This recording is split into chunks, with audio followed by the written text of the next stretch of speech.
역대하 32장 24절부터 26절까지 우리 다 같이 읽겠습니다.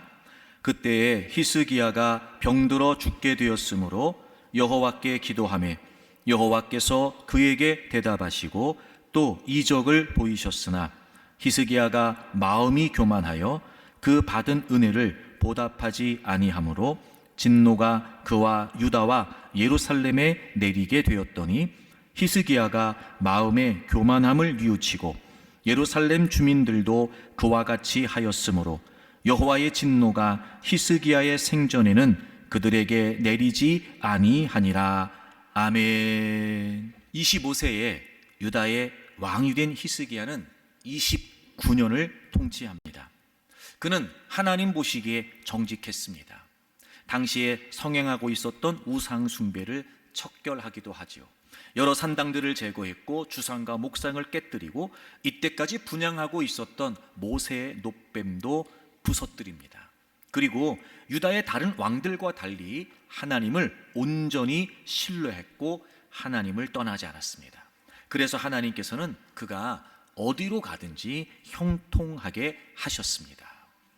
어느 정도였냐면요, 그의 아버지 아하스 왕 때 블레셋에게 빼앗겼던 남쪽 지역의 성읍들을 되찾게 됩니다. 뿐만 아니라 블레셋의 요새들과 크고 작은 성들도 점령하게 되죠. 그리고 우리가 잘 알고 있는 것처럼 아수르의 대군 18만 5천 명이 쳐들어왔을 때 승리하기도 했습니다. 그리고 그가 죽을 병에 걸렸을 때 고침받고 그의 생명이 15년 연장되기도 하죠. 우리가 이 장면에서 주목할 부분이 하나 있죠. 특별히 하나님께서 히스기야에게 그의 치료를 확신케 하시기 위해서 징표를 구했을 때 하나님께서는요, 해의 그림자를 10도나 뒤로 물러가게 하셨어요. 여러분, 생각할수록 놀랍고 부럽기까지도 해요. 아니, 어쩌면 하나님이 히스기야 한 사람 때문에 이 천체를 움직이셔서 해의 그림자를 10도나 뒤로 가게 하시냐 말이에요. 그렇게 여러분, 히스기야는 하나님의 놀라운 역사들을 경험하게 됩니다. 그리고 많은 나라들이 히스기야에게 예물을 가지고 왔고 모든 나라 그리고 여러 사람들로부터 존귀함을 받습니다. 그래서 히스기야 당대에는 정치적으로, 경제적으로, 사회적으로 다윗과 솔로몬 시대 못지않은 부강한 나라를 이루게 되고 부와 영광이 지극하게 됩니다. 참 이 장면도 여러분 부러운 장면이에요. 차고 넘치는 은금과 보석 같은 재산을 보호하기 위해서 국고를 새로 지었대요. 그리고 늘어나는 가축대가 얼마나 많았는지요, 그걸 국가적인 차원에서 관리하기 위해서 새로운 도시를 건설할 정도였답니다. 성경이 기록하고 있는 것처럼 이 모든 것들은 하나님께서 히스기야에게 주셨기 때문이었습니다. 즉 히스기야가 그의 생명이 연장되고 아수르의 공격을 물리쳤고 이렇게 부강한 나라가 되고 부가 지극하게 되었던 것, 이 모든 것들은 하나님의 은혜였습니다. 하나님께서 주셨기 때문에 가질 수 있었고 하나님께서 지켜주셨기 때문에 승리할 수 있었습니다. 하나님께서 고쳐주셨기 때문에 생명도 연장될 수 있었고 하나님께서 살펴주셨기 때문에 형통할 수 있었습니다. 모든 것이 하나님의 은혜였습니다. 그런데 이렇게 모든 어려움들이 잘 해결되고 부와 영광이 가득하게 되니까 이제 히스기야의 마음이 교만해집니다. 오늘 우리가 함께 읽은 본문을 보게 되면 두 절이나 연거푸 히스기야의 마음이 교만했다는 사실을 기록하고 있죠.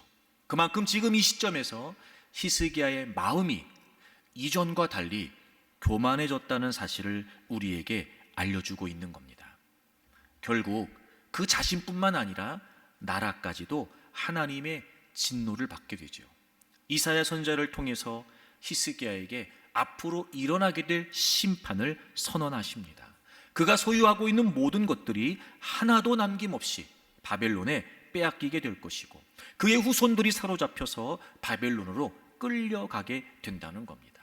물론 그가 뉘우쳤기 때문에 하나님의 진노가 그의 생전에 내린 것은 아니었지만, 너무나 안타까운 것은 유다를 멸망시킬 바벨론과 처음으로 외교 관계를 맺는 비극적인 운명이 이때로부터 시작이 되고, 결국 BC 586년에 유다가 바벨론에 의해 멸망되면서 이 심판은 그대로 이루어지게 됩니다. 사랑하는 교우 여러분, 히스기야가 처음에는 좋았습니다. 근데 끝이 좋지 않았습니다. 교만 때문이었습니다. 우리는 누구나 다 처음보다 나중이 좋아지기를 원합니다. 우리는 모두가 다 점점 좋아지기를 원합니다. 더 나은 삶을 우리가 살기를 원하지요. 아니, 우리만 그런 삶을 원하는 것이 아니고요, 하나님께서도 하나님의 백성들이 그런 더 잘 되는, 그리고 더 나은 삶을 살기를 원하십니다. 문제가 뭐냐면 교만인 거예요. 하지만 그럼에도 불구하고 우리가 교만하면 더 나은 삶을 살 수가 없습니다. 지금은 좋을지 모르지만 교만하면 분명히 안 좋은 인생이 돼버린다는 거예요. 사랑하는 교우 여러분, 우리는 점점 더 나은 삶을 살기를 바랍니다. 저는 여러분들이 더 좋아졌으면 좋겠어요.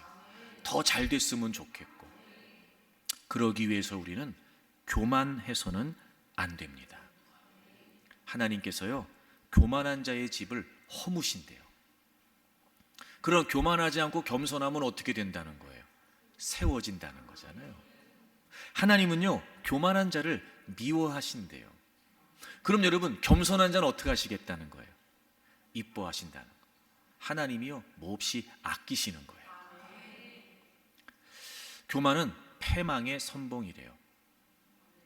그러니까 겸손하면 흥할 수 있다는 거예요. 교만이 넘어짐의 앞잡이가 된대요. 그러니까 겸손하면 계속해서 잘 될 수 있다는 거죠. 그러므로 우리는 모두 교만한 인생이 아니라 겸손한 인생이 되어야 됩니다. 사랑하는 교우 여러분, 우리 모두 교만이 아니고 겸손한 삶을 살 수 있기를 바랍니다. 그렇다면 히스기야가 마음이 교만했다는 게 무슨 이야기일까? 우리가 지난주에 말씀을 나눴습니다만 오늘 또 좀 구체적으로 다시 한번 말씀을 좀 나누려고 이 본문을 택했습니다.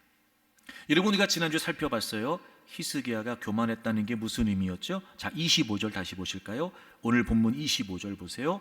히스기야가 마음이 교만하여 그 받은 은혜를 보답하지 않았다, 이렇게 돼 있어요. 히스기야가 마음이 교만했대요. 그걸 성경이 우리에게 어떻게 알려주고 있어요? 받은 은혜를 보답하지 않았다는 거예요. 여러분, 저를 보세요. 보답하지 않았다는 말 앞에 받은 은혜 이렇게 되어 있어요. 그러니까 히스기야는 분명히 받은 은혜가 있어요.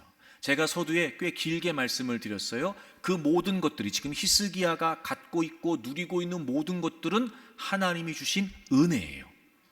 은혜를 받았어요.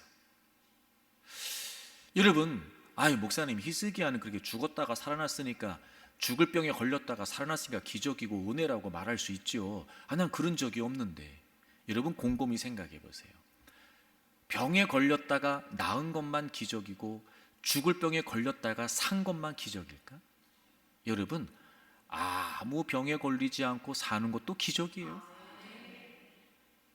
아니, 여러분, 하루하루 우리가 숨을 쉬고 사는 것도 하나님이 우리에게 허락하신 은혜지요. 히스기야만, 죽을 병에서 나은 히스기야만 은혜가 있는 게 아니고 하루하루를 이렇게 살아가고 있는 우리에게도 은혜가 있는 거죠. 히스기야는 거 18만 5천 명이 쳐들어왔을 때 하나님이 물리쳐 주시고, 그러니까 은혜라고 말할 수 있는데, 우린 그런 건 아니잖아요. 여러분, 우리가 그렇게 생각할 수 있어요. 하지만 여러분, 이런 것도 있을 수 있지 않을까? 물론 우리 눈앞에 보이는 커다란 문제가 우리를 힘들게 하기도 하지만, 사실 여러분, 우리가 세세히 다 따지지 않은 우리의 삶의 주변에 다양한 많은 문제들을요, 우리는 의식하지도 못하고 살지만 하나님이 세밀하게 살피셔서 문제거리가 문제가 되지 않게 하시는 것도 얼마나 많은지 몰라요. 그거 생각하면은요 정말 은혜지요. 기적이라니까요. 그러니 여러분, 어찌 보면 표면적으로 히스기야가 야 굉장한 은혜를 받았네, 그는 받은 은혜가 많아 라고 말할 수 있을지 모르지만 우리 역시 다르지 않아요. 사랑하는 여러분, 우리도 하루하루 정말 놀랍고 기적 같은 하나님의 은혜로 살고 있습니다. 히스기야의 교만이 뭐라고요? 받은 은혜를 보답하지 않았다는 거예요. 우리가 보통 교만이라고 말하면 그려지는 이미지가 있는데 이게 교만이라고? 우린 그렇게 생각할 수 있어요. 근데 하나님은 분명히 말씀하시는 거예요. 너희들 내 은혜 속에 살잖아. 근데 그 은혜를 보답하지 않는 거, 그거 교만이다, 이렇게 말씀하시는 거예요. 여러분, 우리는 은혜를 대빵 구합니다. 은혜를 입에 달고 삽니다. 심지어 은혜 없이 못 산다고도 말합니다. 그래서 막 하나님 은혜 주세요, 은혜 주세요, 막 그렇게 얘기를 해요. 그런 우리에게 하나님이 지금 질문하시는 거예요. 그래서 너희들은 내가 준 은혜를 보답하면서 사냐? 그거 물어보시는 거예요. 만약 우리가 은혜를 구하지만 하나님께서 베푸신 은혜를 따라 하나님께 보답하는 인생을 살지 않는다면 교만이에요. 여러분이 불편해도 어쩔 수 없어요. 성경에 써 있잖아요. 잊으시면 안 돼요. 교만한 인생은 잘 될 수 없어요. 교만이 뭐라고요? 받은 은혜를 보답하지 않는 거예요. 여러분 중에 나는 교만하면서 살 거야 결심하는 분은 안 계실 거예요. 말씀을 들으면서 여러분 모두 그래 나도 겸손히 살아야지 이런 마음이신 거죠. 이런 겸손하게 산다는 게 무슨 말이에요? 받은 은혜를 보답한다. 여러분, 이제 우리가 하나님 앞에서 겸손했으면 좋겠어요. 내게 주신 은혜가 있으니 내가 그 은혜를 보답하며 살겠다. 여러분, 히스기야가 받은 은혜를 보답하지 않았다는 게 무슨 의미인지 제가 지난주에 열왕기하 20장 본문의 이야기를 통해서 잘 설명을 드렸어요. 그런 소식, 기적같이 병을 고쳤다, 아수르를 물리쳤다, 그 소식을 바벨론에서 듣고 바벨론의 왕이 사절단을 보내지요. 근데 그건 단순한 일상적인 사절단이 아니었지요. 정치적인 동맹, 군사적인 동맹을 요구하는 사절단이었어요. 히스기야는 그 상황에 그 바벨론의 제안을 받아들이게 되잖아요. 그래서 나라의 국고를 다 엽니다. 다 보여줘요. 심지어는 무기들이 있는 군기고까지 다 열어서 보여줘요. 성경의 기록에 의하면 보여주지 않은 것이 하나도 없다는 거예요. 그러니까 바벨론하고 지금 정치적으로 군사적으로 동맹을 맺었다는 의미이지요. 여러분, 우린 잘 알고 있어요. 히스기야가 죽을 병에 걸렸다가 나았던 거 하나님이 고쳐주신 거예요. 고칠 수 있는 방법이 없었지요. 왜요? 하나님이 말씀하셨어요. 너 이제 죽을 거야. 그러니까 너 다 정리해. 여러분, 근데 누가 고칠 수 있겠어요? 아무도 못 고치죠. 근데 하나님이 그를 고쳐주셨어요. 18만 5천 명이라는 어마어마한 대군을 이끌고 아수르가 공격해 왔어요. 여러분, 남유다는요 감당할 수 있는 재간이 없었어요. 오죽하면 여러분 이사야 선지자를 찾아가고 그 서신을 하나 펼쳐놓고 하나님 도와달라고 매달렸겠냔 말이에요. 야, 그랬더니 여러분 하나님께서 그 밤에 하룻밤 사이에 하나님의 사자를 보내셔서 그 18만 5천 명을요 한 번에 물리쳐 주셨어요. 유다가 강했기 때문이 아니었어요. 히스기야의 전력이 탁월했기 때문이 아니었어요. 분명히 하나님께서 아수르를 물리쳐 주신 것이었죠. 하나님의 은혜였잖아요. 그럼 아무리 바벨론에서 찾아와서 자신들이 아수르를 물리쳤다는 사실 때문에 정치적인 동맹을 맺자고 제안을 했다고 한들, 여러분 그 자리에서 히스기야는 하나님을 거론해야 했고, 우리가 잘해서가 아니고 우리가 강해서가 아니고 하나님이 도와주신 겁니다 얘기했어야죠. 근데 어쩜 히스기야는 한마디도 하나님에 대해서 거론하지 않습니다. 그리고 먼 나라로부터 찾아와서 자신 앞에 조아리고 조공을 바치고 조약을 맺자고 그렇게 굽실거리는 모습에 어깨가 한껏 올라간 거예요. 우쭐대는 거예요. 교만해진 거예요. 전적인 하나님의 은혜인데 마치 그것이 자신의 힘이고 자신의 능력인 양, 전적인 하나님의 은혜였는데 그걸 자신의 명예로, 자신의 자랑으로 삼고 있는 히스기야의 모습. 이사야 선지자는 그걸 지적하게 되고, 그래서 유다의 멸망을 하나님이 선언하신 거였단 말이죠. 은혜를 보답하지 않는다는 게 무슨 말이에요? 은혜 주신 하나님을 기억하지 않는 거예요. 여러분 잊지 마세요. 우리가 겸손하게 사려면 잊어서는 안 되는 게 있어요. 은혜 주신 하나님을 잊으면 안 돼요.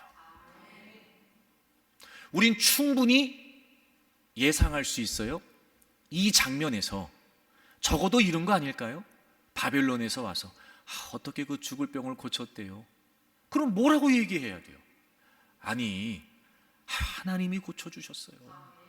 방법이 없어서 하나님께 기도했더니 하나님께서 나를 낫게 해주셨어요. 그리고 생명을 15년이나 연장해 주셨고, 더 놀라운 일은요, 나 때문에 해의 그림자를 하나님이 10도나 물리쳐 주셨습니다. 이야, 하나님이 이렇게 위대하세요. 하나님이 이렇게 자상하시고요, 하나님이 이렇게 능력이 있으세요. 이래야 되는 거 아니에요, 여러분? 아니, 어떻게 그렇게 강한 아수를 물리쳤어요? 라고 그렇게 이야기하면, 당신 내가 간 것 같으니까 우리와 좀 조약을 맺고 우리를 좀 도와주십시오. 여러분, 바벨론에서 그렇게 얘기했다면 어떻게 해야 돼요? 뭘 잘 모르시나 본데, 우리가 싸워서 이긴 게 아니었어요. 그냥 나는 그 어려운 처지에 하나님께 매달려 기도했는데, 하나님이 하룻밤 사이에 하나님의 사자를 보내주셔서 그들을 다 물리쳐 주셨어요. 이게 당연한 거 아니에요, 여러분? 근데 희한하죠.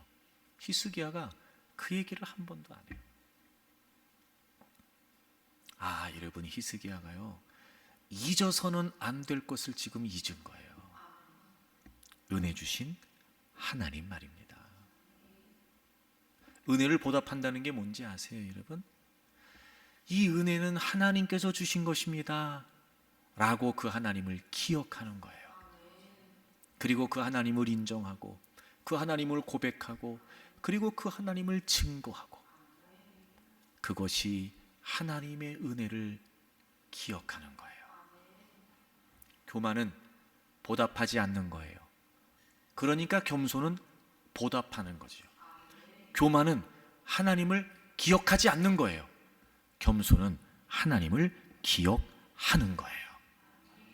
제가 지난주에 그런 말씀 드렸죠.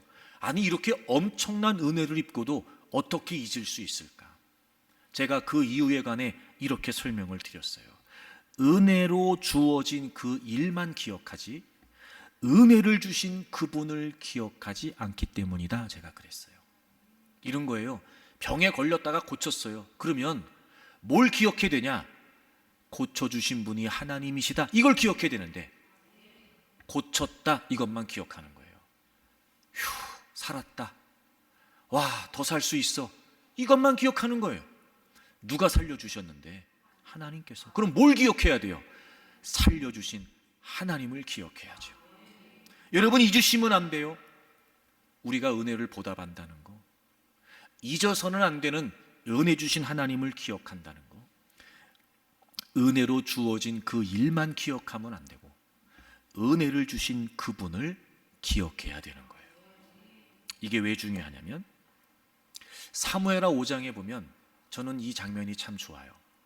다윗이 왕이 되고 나니까 블레셋이 다윗을 공격하기 위해 쳐들어오지요. 르바임 골짜기에 꽤 많은 블레셋의 군사들이 쳐들어옵니다. 그때 다윗이 하나님께 도움을 요청해요. 하나님, 어떻게 할까요? 그랬더니 하나님께서 나가서 싸워, 내가 이기게 해줄 거야, 그러셨어요. 그리고 다윗이 나가서 싸워서 어떻게 했어요? 이겼지요.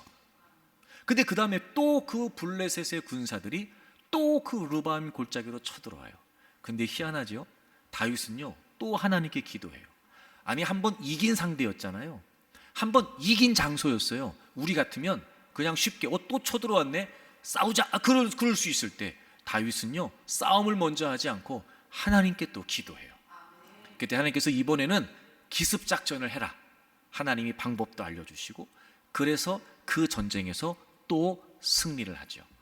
첫 번째 전쟁과 두 번째 전쟁 사이에 이런 사건이 있었어요. 자, 사무엘하 5장을 찾아보세요. 우리도 이렇게 해야 돼요. 첫 번째 전쟁에서 승리를 했어요. 자, 사무엘하 5장 20절을 보세요. 다윗이 바알브라심에 이르러 거기서 그들을 치고 다윗이 말하되, 이겼어요. 그리고 다윗이 뭐라고 얘기해요? 하나님께서 물을 흩음같이 내 앞에서 내 대적을 흩으셨다 하므로 그곳 이름을 바알브라심이라 부르니라. 자, 그때 전쟁에서 이겼어요.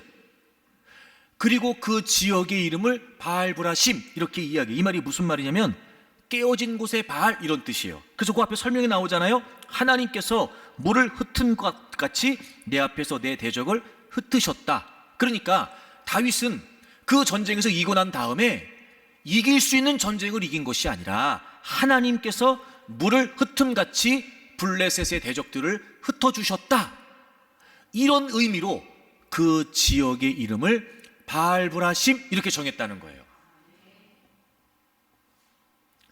지금 전쟁에서 이긴 다윗이 승리를 기억하려고 한 게 아니었고요, 하나님께서 흩으셨다, 하나님께서 물리치셨다, 이기게 하신 하나님을 지금 기억하겠다는 거예요.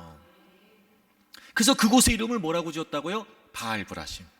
제가 왜 이렇게 설명을 드리냐면 좀 전에 얘기한 것처럼, 근데 그 르바임 골짜기에 또 블레셋 군이 쳐들어왔어요. 다윗이 어떻게 했어요? 하나님께 또 기도했어요. 왜 그랬을까요? 승리를 기억한 게 아니고 승리하게 하신 하나님을 기억하고 있었거든요. 누군가는 승리만 기억한 채 어차피 내가 이긴 사람들인데, 어차피 내가 이긴 장소인데 싸우면 되지, 이게 아니었단 말이에요. 다윗은 승리가 중요한 게 아니었고 승리하게 하신 하나님이 중요했던 거죠. 또 쳐들어왔어요. 이겼던 상대여도 상관없어요. 또 쳐들어왔어요. 같은 장소여도 그건 중요하지 않지요. 왜요? 이기게 하신 분이 하나님이셨으니까. 오늘 또 이기기 위해서 뭘 해야 돼요? 하나님을 기억하는 거예요. 바알브라심, 하나님께서 흩으셨다. 그래서 다윗은요 또 기도해요. 하나님 어떻게 할까요? 하나님 어떻게 하면 돼요? 그랬더니 하나님이 또 다른 방법을 알려주셨고 그 방법대로 전쟁에서 이겼어요. 이게 겸손이라고요. 이게 보답이라고요. 이게 기억이에요. 사랑하는 교우 여러분, 은혜 주신 하나님을 기억해야 됩니다. 다윗처럼. 그러면 늘 우리는 일상에서 은혜 주신 분은 하나님이시지. 그리고 우리는 늘 일상에서 은혜 없이 못 살잖아요. 당연히 하나님을 찾고 또 하나님을 찾고 또 하나님께 매달리게 되죠. 근데 인생이요, 교만한 인생은 어떤지 아세요? 막 힘겹고 어렵고 그럴 때는 막 하나님 찾아요. 은혜 달라고 막 찾아요. 그래서 하나님이 은혜를 주시면 은혜 주신 하나님은 까먹고 그 은혜가 마치 자신의 노력, 자신의 수고의 결과인 양 자신의 이유로 삼고 자신의 영광으로 삼고 자신의 자랑으로 삼아요. 보면 알아요. 그렇게 힘들고 어려울 땐 하나님을 찾았던 그가 이제 좀 되는 듯 하니까 하나님을 찾지 않아요. 교만이에요. 근데 정말 은혜 주신 하나님을 기억하는 사람은요, 그런 형편이 나아졌다, 상황이 좋아졌다는 것 때문에 고개를 들지 않습니다. 왜 그렇겠어요? 하나님이 주신 거잖아요. 그러니까 또 그는 일상에서 늘 하나님의 은혜가 절실하니까 여전히도 하나님 앞에서 겸허히 엎드려 하나님 도와주세요. 하나님의 손길이 절실합니다. 하나님이 살펴주셔야 됩니다. 늘 그런 마음으로 은혜를 구해 은혜를 입은 그, 누가 봐도 놀라운 은혜 속에 살고 있는 그는 여전히도 그 은혜의 마음을 두는 것이 아니라 은혜 주신 하나님께 마음을 두는 거죠. 다르잖아요, 여러분. 그래서 은혜 주신 하나님을 잊는 것은 교만인 거예요. 자, 그럼 여러분 이제 여러분 다 그런 마음을 이제 드셨을 거예요. 그래, 나도 하나님을 기억해야 되겠다. 자, 그럼 여러분 제가 이제 그런 질문을 이제 드리는 거예요. 제가 궁금했으니까 어떻게 하면 기억할 수 있어요? 자, 우리 기억해야 되잖아요. 근데 우리 까먹잖아. 여러분이 어떻게 하면 그럼 기억할 수 있을까? 하나님을 어떻게 기억할 수 있을까요? 여러분, 우리가 하나님을 기억해야 되는데 어떻게 기억해야 돼요? 기억하려고 해야 돼요. 그게 답이에요. 어떻게 기억해요? 기억하려고 해야 돼요. 그래서 여러분, 기억하려고 하기 위해 우리가 뭐 하냐면 기록하는 거예요. 메모장에 적어놓든 핸드폰에 적어놓든. 왜 그래요? 잊어먹으면 안 되니까. 그죠? 기억하려고 뭐 하는 거예요? 기록하는 거죠. 사진 찍어요. 여기 좋아, 여기 좋아. 왜 사진 찍어요? 기억하려고 기록하는 거죠. 요즘 막 이렇게 영상도 찍잖아. 와, 그러면서, 그렇죠? 와, 멋지다 막. 여기 보세요. 영상 찍잖아요, 요즘 막. 그죠? 왜 그래요? 기억하려고 기록하는 거예요. 다시 말하면 이런 거예요. 우리는 그냥은 기억이 안 됩니다. 기억을 하려고 해야 돼요. 그래서 적어 놓기도 하고 달력에 동그라미 크게 쳐놓기도 하고, 우리 여성분들 자기 생일 동그라미 크게 쳐놓고, 예, 하여튼 그날은 애들도 남편도 까먹으면 하여튼 난리 나는 날이죠. 막 대빵 크게 쳐놓고, 그죠 여러분? 기억하라고, 기록하고 찍고. 그런 걸 보니까 어떨 때 기억이 남나 보니까 흔적이 있어야 되는 거예요. 그렇죠? 써놓는 것도 흔적, 찍는 것도 흔적. 그러니까 기록한다는 건 뭐예요? 기억하기 위해 기록한다는 건 뭐예요? 남긴다는 거예요. 흔적을 남기는 거예요. 그러니까 우리가 은혜 주신 하나님을 잊지 않으려면 뭐 해야 돼요? 흔적을 남겨야 돼요. 흔적. 그럼 이런 거겠죠? 그 흔적이 짙으면 짙을수록 그 기억은 오래 갈 거예요. 그러니까 그 흔적이 강렬하면 강렬할수록 당연히 오래 기억에 남는 거예요.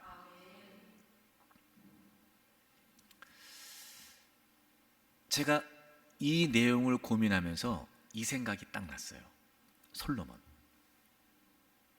솔로몬이 왕이 되고 나서 1000번제를 하나님께 드리죠. 여러분 상상이 되세요? 1000마리의 제물을 바쳐요. 이야, 여러분 구약의 그 제사 규례를 보면 보통 복잡한 게 아니잖아요. 근데요 10마리도 아니고 100마리도 아니고 1000마리를 제물로 바쳐요. 꽤 오랜 시간 걸렸을 거예요. 그렇죠 여러분? 근데 우리는 보통 솔로몬이 1000번제를 드린 게 왕이 됐기 때문이다, 왕이 되고 나서다, 그렇죠? 왕이 되고 나서 드린 거니까 왕이 되기 위해서 드린 것이 아니고 왕이 됐기 때문에 드린 것이다, 이렇게 우리가 얘기를 해요. 물론 그 말이 틀리지 않아요. 근데 좀 더 살펴보면 왕이 됐기 때문에 1000번제를 드린 건 아니었어요. 자, 열왕기상 3장을 찾겠습니다. 1절부터 쭉 보시면 왕이 됐고 그 다음에 1000번제, 4절에 보시면 1000번제를 드렸잖아요. 그 다음에 5절 보세요. 5절, 열왕기상 3장 5절 보세요. 기브온에서 밤에 여호와께서 솔로몬의 꿈에 나타나셔. 그러니까 1000번제를 하나님이 받으시고 그 밤에 솔로몬에게 나타나셔서 하나님이 이르시되 내가 내게 무엇을 줄고 너는 구하라, 이렇게 얘기해요. 자, 여러분 저를 보세요. 저는 이 장면이 참 도전적이었어요. 자, 여러분이 솔로몬이라고 생각을 하고 이 장면을 한번 생각해 보세요. 자, 여러분이 왕이 됐어요. 그래서 왕이 되고 난 다음에 하나님께 1000번제를 드려요. 그때 하나님이 그걸 받으시고 여러분 꿈에 나타나셔서 야, 내가 너 뭐 해줄까? 이렇게 이제 말씀하시는 거예요. 그럼 우리는 뭘 원할까? 뭘? 하나님이 주신다니까 하나님이 주신댔어요. 그러니까 그래요 하나님, 그럼 이거 주세요 하면 우리는 뭘 구할까? 처음에 딱 지나가는 거, 그게 여러분 마음일 거예요. 이걸 구한다. 근데 제가 왜 도전적이었냐면 솔로몬은 이렇게 하나님께 말씀드려요. 6절 보세요. 6절. 자, 너는 뭘 주면 좋겠어? 얘기해봐. 그랬더니 솔로몬이 6절. 솔로몬이 이르되 주의 종 내 아버지 다윗이 성실과 공의와 정직한 마음으로 주와 함께 주 앞에서 행함으로 주께서 그에게 큰 은혜를 베푸셨고 주께서 또 그를 위하여 이 큰 은혜를 항상 주사 오늘과 같이 그의 자리에 앉을 아들을 그에게 주셨나이다. 하나님이 기쁘게 받으시고 야 내가 너 뭐 해줄까 얘기해봐. 그랬더니 솔로몬이 하나님 이거 주세요 저거 주세요 이게 아니고 하나님 우리 아버지에게 큰 은혜를 베풀어 주셨고 그 큰 은혜를 내게도 베풀어 주셔서 제가 지금 왕이 됐습니다. 이 얘기부터 하는 거예요. 이게 무슨 말이겠어요? 솔로몬은 알고 있었어요. 자신이 왕이 된 것이 아버지가 왕이 됐기 때문에 자동적으로 저절로 당연히 왕이 된 게 아니고 하나님께서 아버지에게 은혜를 베풀어 주셨는데 그 큰 은혜를 자신에게도 베풀어 주셔서 왕이 되게 하셨다는 걸 알고 있었어요. 다시 말하면 지금 솔로몬 생각 속에는 내가 하나님의 은혜로 왕이 된 거야. 내가 하나님의 은혜로 왕이 된 거지. 이 생각만 있는 거예요. 그러니까 하나님이 야 내가 너 뭐 해줄까 얘기해봐 했더니 하나님 이거 주세요 저거 주세요 이게 아니고 아니요 하나님 저 하나님의 은혜로 왕이 됐잖아요. 그 고백부터 하는 거예요. 마치 이런 거예요. 하나님을 만나면 이 얘기부터 하고 싶었던 거예요. 이 얘기부터 은혜로 제가 왕이 됐습니다. 그래요. 사건적으로 보면 왕이 되고 나서 일천번제를 드렸던 그가 왕이 됐기 때문에 드린 거 맞아요. 근데 왕이 됐기 때문에 드린 게 아니고요 은혜를 깨달았기 때문에 드린 거였어요. 왕이 됐다고 다 일천번제를 드릴까? 아니요. 우린 이스라엘 유다 역사를 알아요. 유독 솔로몬만이 왕이 되고 난 뒤에 1000마리의 제물을 하나님께 바쳐요. 왜요? 얼마나 큰 은혜인지를 알았거든요. 그러니까 이런 거죠. 하나님 제게 베푸신 은혜가 이 정도입니다. 이 정도 하나님. 이렇게 하나님의 은혜가 제게 어마어마합니다. 1000마리의 제물을 바칠 정도로. 여러분 그 흔적이 얼마나 짙었을까? 그 흔적이 얼마나 강했을까? 1000마리의 제물을 바치는 내내 큰 은혜, 큰 은혜, 하나님의 은혜. 그리고 하나님이 그에게 나타나시자마자 하나님 제가 큰 은혜를 입었습니다. 이게 기억하는 거예요. 이렇게 흔적을 남기지 않으면 우린 다 까먹습니다. 은혜는 기억할지 몰라요. 왜요? 내가 가지고 있으니까. 은혜는 기억할지 몰라요. 내가 지금 그 위치에 있으니까. 하지만 가지게 하신 분이 하나님이시고 오르게 하신 분이 하나님이시라는 걸 망각하는 거예요. 그분을 기억하려고 하는 흔적을 남기지 않거든요. 그리고 우리는 받았으니까 됐다는 겁니다. 그리고 마치 내 것인 양, 내 자랑인 양 우린 누리면 된다고 생각해요. 애초부터 보답할 마음이 없는 겁니다. 교만이라고요. 사랑하는 교회 여러분, 흔적을 남기세요. 그럼 여러분, 우리에게 있어 하나님의 은혜를 그리고 은혜 주신 하나님을 기억할 수 있는 가장 강렬한 기억이 뭘까? 다시 말하면 우리가 그 어떤 상황에서도 그럼에도 불구하고 그러나 반드시 기억해야 될, 잊지 말아야 될 은혜는 뭘까? 바로 예수 그리스도의 십자가예요. 누가복음 22장을 찾겠습니다. 예수님께서 십자가를 앞두시고 마지막 유월절 식사를 제자들과 함께 하십니다. 떡을 떼어주시고 잔을 나눠주시죠. 그러면서 예수님께서 제자들에게 이렇게 말씀하세요. 자, 누가복음 22장 19절입니다. 또 떡을 가져 감사기도 하시고 떼어 그들에게 주시며 이르시되 이것은 너희를 위하여 주는 내 몸이라 너희가 이를 행하여 나를 기념하라 하시고, 주님의 마지막 유월절 식사를 하시며 제자들에게 떡을 떼어 주시면서 말씀하세요. 이거 내 몸이야. 너희들은 이것을 행하여 나를 기념해라. 기념해라. 여러분이 기념하다라고 하는 이 단어는 회상하다, 기억하다 이런 뜻이에요. 주님이 말씀하신 거예요. 기억해라, 기억해라. 자, 이 동일한 단어가 바울 서신에 그대로 등장합니다. 고린도전서 11장입니다. 24절, 25절에 연거푸 주님이 사용하셨던 기념이라고 하는 동일한 단어를 사도 바울이 이렇게 사용합니다. 고린도전서 11장 24절, 축사하시고 떼어 이르시되 이것은 너희를 위하는 내 몸이니 이것을 행하여 나를 기념하라 하셨다.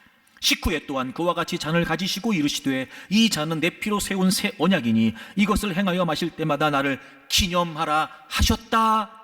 그리고 주의 만찬을 행하게 되죠. 주의 만찬에 관해 거론합니다.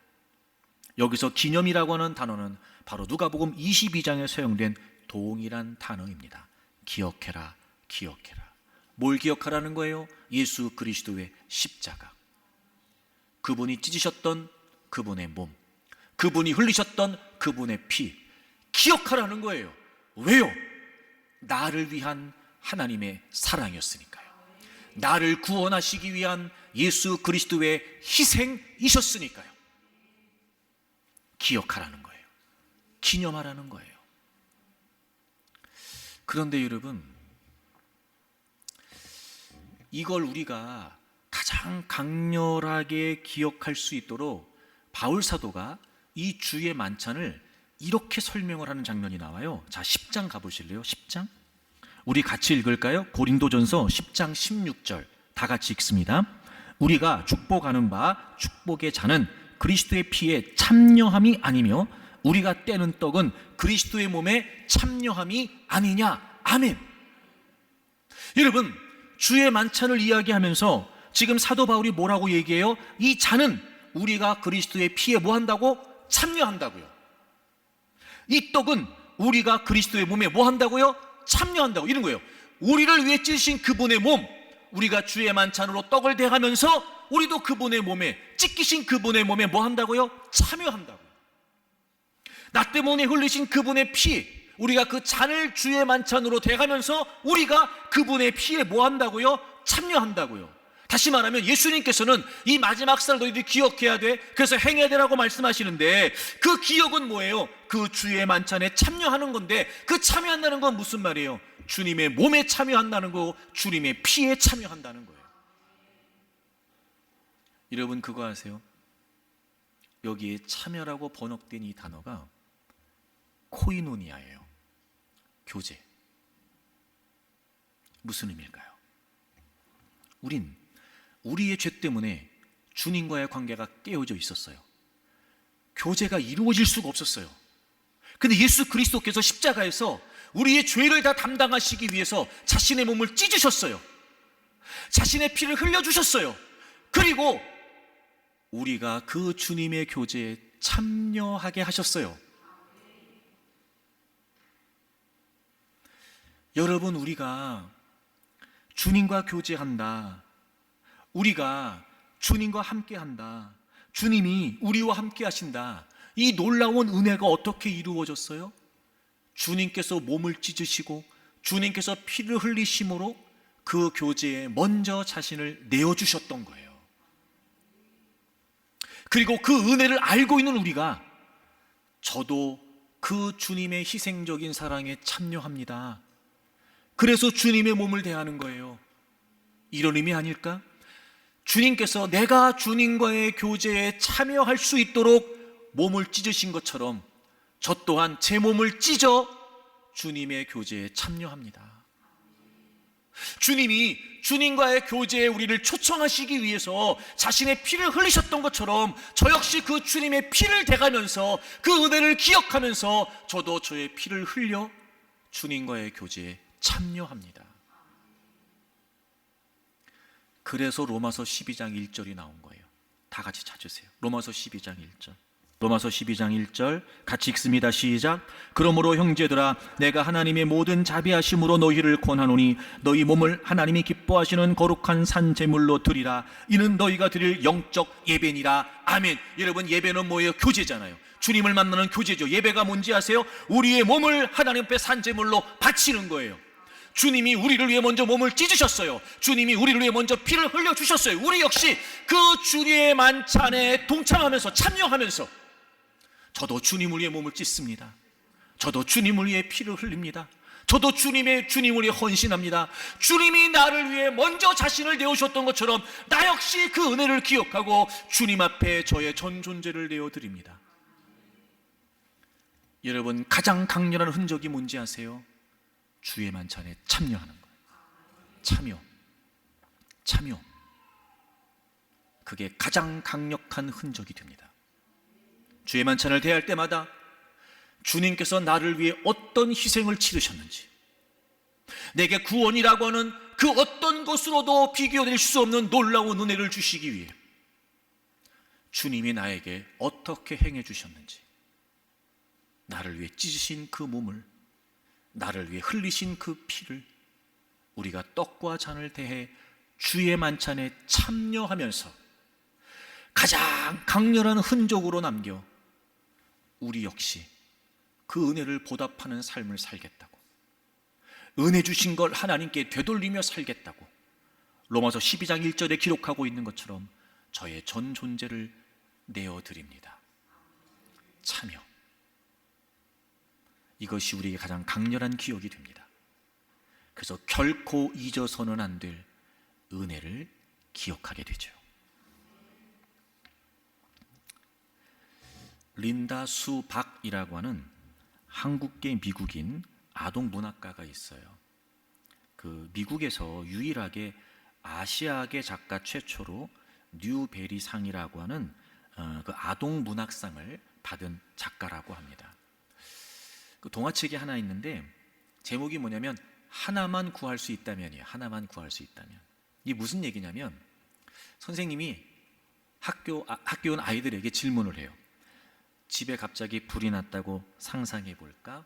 자, 집에서 갖고 나올 수 있는 건 단 하나뿐이야. 물론 너희들의 가족들은 다 안전하단다. 자, 집에서 불이 났는데 너희들이 그 중에서 하나만 가지고 나올 수 있다면 뭘 가지고 나오겠니? 이 질문을 해요. 다시 말하면 이제 아이들은 그 선생님의 질문에 각자 자기에게 가장 소중한 물건 하나씩을 떠올려요. 뭐 가장 재밌게 읽었던 만화책, 게임 카드, 뭐 선물로 받은 인형, 뭐 할머니가 떠준 스웨터. 그 아이들은 한 가지씩 물건을 다 선택을 하는 이야기가 나와요. 이 질문은 우리의 삶에서 가장 중요한 가치가 무엇인지를 생각해 보게 하는 질문이죠. 제가 그 질문, 그 책을 보면서 저는 이런 질문이 떠올랐어요. 결국 어쨌든 집에 불이 났기 때문에 하나만 가지고 나올 수 있다는 건 이제 그에게 하나만 남는 거란 말이죠. 제가 문득 이런 생각이 들었어요. 야, 내 인생에 하나만 딱 남는다면 뭐가 남을까? 제가 그 궁금증이 들었어요. 내 인생에 다 사라지고 다 없어지고 하나만 남는다면 뭐가 남을까? 저의 답은 은혜였어요. 구원과 바꿀 수 있는 건 없거든요. 우린 다 잃어버려도 구원 받았잖아요. 근데 그 구원은 전적인 하나님의 은혜였죠. 내 인생에서 딱 하나만 남는다면 뭐가 남을까? 아, 하나님의 은혜가 남겠다. 그렇다면 여러분, 우리는 은혜를 보답하며 살아야 돼요. 기억해야 됩니다. 흔적을 남겨야 되죠. 그리고 가장 우리에게 강렬한 흔적이 될 수 있는 주의 만찬에 참여하는 거예요. 날마다 자신을 살피고 내가 은혜 입은 자로 살면서 은혜를 은혜되게 살고 있는가? 이 주의 만찬에 참여하면서 주님의 희생을 기억하면서 나 역시 그 주님의 교제에 참여하고 있는가? 나를 먼저 기억하시고 기꺼이 자신을 내어주셨던 그분 앞에 나는 그분을 기억하고 어떻게 살고 있는가? 사랑하는 교회 여러분, 잊어서는 안 될 한 가지, 바로 우리에게 놀라운 은혜를 베풀어 주신 하나님이십니다.